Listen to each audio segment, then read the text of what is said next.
তুমি আমার কাছে হারিয়ে যাওয়া চাবির মতো। হ্যাঁ, সেটা কিন্তু জাদুর চাবি। মনের ভেতরের দরজাটা তুমি নির্দয়ের মতো বন্ধ করে রেখেছ। খুব হাসতে ইচ্ছা করে। কি বোকা তুমি! অনেকটা সময়ের জন্য আমাকে হারালে। কেন যে অযথা হারাচ্ছ বুঝি না বাবা। তুমি তো ফিরে আসবে আবার জানি।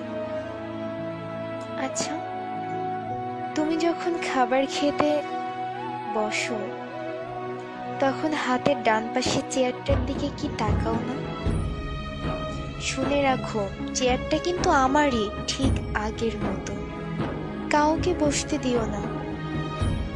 আচ্ছা, এখন আমার মতো কেউ তোমাকে শাসন করে? বকে, মারে না? আমি জানি একদিন তুমি ঠিক ফিরে আসবে।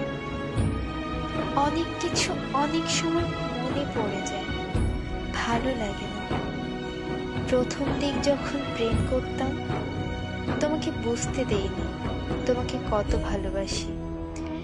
তখন তুমি মিরপুর 1 নম্বরে আড়ঙের উপর 7/H এর ফ্ল্যাটটি ভাড়া করে থাকতে।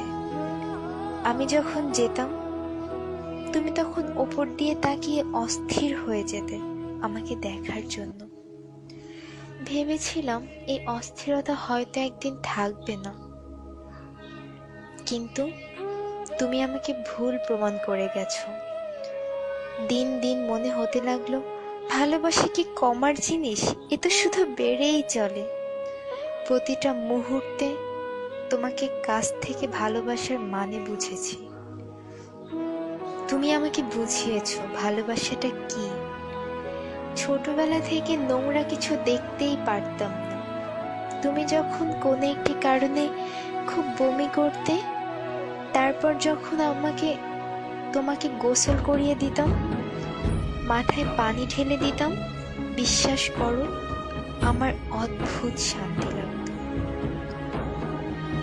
যখন আমি রাগ করতাম তুমি ক্লান্ত হয়ে শক্ত করে জড়িয়ে ধরে বলতে, কোথায় যাব আমাকে রেখে? এগুলো আমার মায়া জন্মাতো তোমার জন্য। চোখের সামনে ছবির মতো ভাসে। আমি তোমার চোখে আমাকে হারানোর ভয় পেতে দেখেছি, একবার নয় অনেকবার। তা কি মিথ্যা হতে পারে?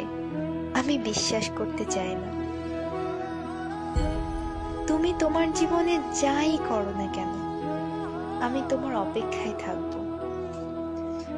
আমার জাদুর চাবিটা ঠিকই একদিন পাবো। একদিন ঘুম থেকে উঠে দেখব বালিশের কাছে খুব সুন্দর করে রাখা আছে। তখন বন্ধ মনের দরজা আবার খুলবো, আবার ভালোবাসাগুলোকে সাজাবো। সেটা শেষ জীবন হলেও দুঃখ নেই, সত্যিই কোনো দুঃখ নেই। থাকুক না কিছু সময় দুজনের ভালোবাসাটা মলিন হয়ে বন্ধ হয়ে, তবে এতে করে ভালোবাসা কিন্তু একটু কমবে না, বরং বাড়বে। অনেকদিন হ্যাপ ডাকটা শুনি না, হ্যাপি থেকে হ্যাপ। তখন খুব বিরক্ত লাগতো, খুব রাগ হতো তোমার উপর। এখন খুব হারায়, কি যেন একটা লাগে, ঠিক বুঝে উঠতে পারি না। তবে তুমি ভালোই থাকো, আমি তোমার জন্যই বেঁচে থাকবো। শেষ নিঃশ্বাস পর্যন্ত অপেক্ষা করব।